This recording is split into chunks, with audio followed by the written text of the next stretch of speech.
सबसे पहले तो देवनारायण भगवान को मैं नमन करता हूँ, ठीक है। गिरिराज महाराज की, ठीक है। देखो, जो सबसे बड़ी जो बात थी और जो कर्नल साहब जो देके गए हैं अपने समाज को, वो इतनी बड़ी चीज देके गए हैं, मैं कहता हूँ ना पहले कभी कोई देके गया और शायद आगे भी कोई नहीं देके जा पाएगा। जब कर्नल साहब यहाँ पे आंदोलन करते थे 14, 15, 16 में यहाँ पे एसपी रहा हूँ, कई बार उनसे मिला हूँ, कई बार उनसे बात हुई है, तो इसलिए मैं उनको व्यक्तिगत तौर पे जानता हूँ। और जाकर के जब हम ट्रैक पे बैठ गए तो क्या होगा उसका परिणाम पता है आपको? जीवन भर नौकरी नहीं मिलेगी। समझते हैं इस बात को? प्यारे बच्चों, सबसे पहले तो देवनारायण भगवान को मैं नमन करता हूँ, ठीक है। गिरिराज महाराज की, ठीक है। और इससे पहले आपके आने के पहले सारे लोग आगे के ट्रैक से कोई नहीं बचा, सबको ले आए, सब जिम्मेदारी से ले आए। देखो, जो सबसे बड़ी जो बात थी और जो कर्नल साहब जो देके गए हैं अपने समाज को, वो इतनी बड़ी चीज देके गए हैं, मैं कहता हूँ ना पहले कभी कोई देके गया और शायद आगे भी कोई नहीं देके जा पाएगा। मानते हो इस बात को? एक तरीके से समाज के लिए भगवान के बराबर का दर्जा है उनका, जिस तरह से संघर्ष किया और जो देके चले गए। कई बार हम मांगते रहते हैं, प्रयास करते रहते हैं, मिलता नहीं है, लेकिन उनकी रणनीति ऐसी थी, उनकी पकड़ ऐसी थी, उनका रुतबा ऐसा था कि वो काम करा के गए, ठीक है। इसीलिए हम सभी आज उनको बहुत सम्मान देते हैं। जब कर्नल साहब यहाँ पे आंदोलन करते थे 14, 15, 16 में यहाँ पे एसपी रहा हूँ, कई बार उनसे मिला हूँ, कई बार उनसे बात हुई है, तो इसलिए मैं उनको व्यक्तिगत तौर पे जानता हूँ। अब जहाँ बात बच्चों की थी, जो हमारे 372 वाले बच्चों की मांग उठाई, कहाँ गया बच्चा वो? ये है, और बाकी और साथी लोग हैं। एक बात बड़ी छोटी सी और मोटी सी समझने वाली थी कि हम लोग यहाँ पे 372 पद पे नौकरी मांगने के लिए ही तो आए थे ना, कि जो हमारा अधिकार है हमें दे दो, जो हम मानते हैं हमारा अधिकार है। और जाकर के जब हम ट्रैक पे बैठ गए तो क्या होगा उसका परिणाम पता है आपको? जीवन भर नौकरी नहीं मिलेगी। समझते हैं इस बात को? रेलवे एक्ट का मुकदमा लेगा तो जीवन भर नौकरी नहीं मिलेगी, तो हम कर क्या रहे हैं? और मैं इसलिए वहां से चल के आया।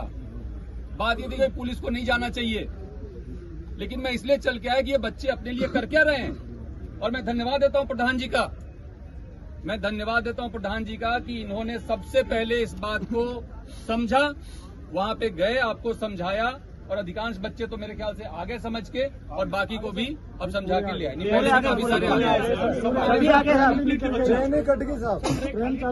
बहुत बढ़िया।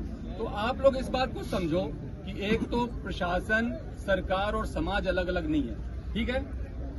जो कोई हमारी मांगे होती हैं, जैसे कह रहे हैं हम 7 साल या 17 साल से आप मांग कर रहे हो, 7 साल से मांग कर रहे हो, पूरी नहीं हो रही है, तो उसमें क्या दिक्कत है? आपका पॉइंट ऑफ व्यू क्या है, सामने वाले का पॉइंट ऑफ व्यू क्या है? इसको क्लियर करने के लिए आज जो एक घोषणा हुई, जो मैंने सुना कि एक मंत्रिमंडलीय कमेटी का गठन हुआ है, जो कि स्थायी कमेटी है, वो एक बार के लिए नहीं बना है, वो हर 3 महीने पे मीटिंग करेगी और पहली मीटिंग इसी मंथ होगी, इसी जून माह में होगी। तो वहां तो आपकी बात सबसे पहले रखी जाएगी ना। तो इतना ज्यादा उद्वेलित होने वाली बात थी नहीं, और फिर भी अगर आपके दिल को चोट पहुंचा, मैं समझ सकता हूं। हम लोग सभी रोजगार के लिए बहुत, हमने भी संघर्ष किया है, हम भी कॉलेज में पढ़े, दिल्ली जाके पढ़े, नौकरियों के लिए कंपटीशन दी, फिर नौकरी हुआ तो नौकरी में हमें पता है कि एक बेरोजगार का दर्द क्या होता है। लेकिन साथ ही साथ अगर ये दर्द था तो थोड़ा सा धैर्य रखना चाहिए था, मैं मानता हूँ। और मैं कोई आपसे दूर नहीं हूँ, प्रशासन आपसे दूर नहीं है, कलेक्टर साहब, एसपी साहब आपसे दूर नहीं है, और न सरकार आपसे दूर है। मैं आपको कहना चाहूंगा, आपकी जो महापंचायत थी उसमें आपका बिंदु था, जितने भी उसमें पॉइंट्स तय हुए, आप देखिए तो 9वीं अनुसूची में कैबिनेट से प्रस्ताव पारित करा के भेजने की बात हुई। एक ये मन में हमेशा डर रहता है ना सबके कि कहीं हमारा आरक्षण खत्म नहीं हो जाए, ठीक है। तो वो 9वीं अनुसूची में डालने के लिए कैबिनेट से प्रस्ताव पारित करने की बात को लेकर के सरकार ने अपनी सहमति व्यक्त की है, जो कि पहली बार हुआ। इसके साथ ही जो मुकदमे वापसी की बात है, जिससे हम सभी लोग परेशान रहते हैं, हमारे बच्चे परेशान रहते हैं, उसमें केवल बेलेबल ही नहीं बल्कि जो दूसरे जिसमें कि नोटिस दे करके भी कार्रवाई की जा सकती है, उसके भी डिस्पोजल की बात और सहमति दे दी गई है। देवनारायण योजना में आपके संघर्ष समिति के जो प्रतिनिधि जो आप नामित करेंगे उनको शामिल करने की बात हो गई है। कैबिनेट सब कमेटी में जो मीटिंग होगी उसमें आपके प्रतिनिधि जो नामित होंगे उनको शामिल करने की बात हो गई है। तो आप हर 3 महीने पे मिलोगे।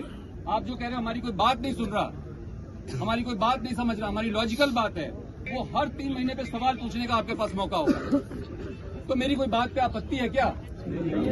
और इस देश में गांधी के देश में अगर गांधीवादी तरीकों को छोड़ करके हम दूसरे तरीके पे जाएंगे और बिना सोचे समझे जाएंगे तो अपना भविष्य अंधकार में डाल रहे हैं। तो मेरे को बच्चों इतनी बात कहनी थी। आप सभी बहुत समझदार हैं, पढ़े लिखे हैं। मैं आपका बड़े भाई जैसा हूं। अगर आप बड़े भाई की राय को मानते हैं, अभी आप लोग जो भी यहाँ बैठ के अपना तय करेंगे नीति रणनीति, उसके बारे में मुझे कुछ नहीं कहना, लेकिन मैं कहूंगा कि जो भी निर्णय लिया करो उसमें अपना भला तो पहले सोच लिया करो, जिससे कि आपका बहुत भारी नुकसान नहीं हो जाए। तो इतनी सी बात कहनी थी। सबको बहुत बहुत धन्यवाद। वंदे मातरम।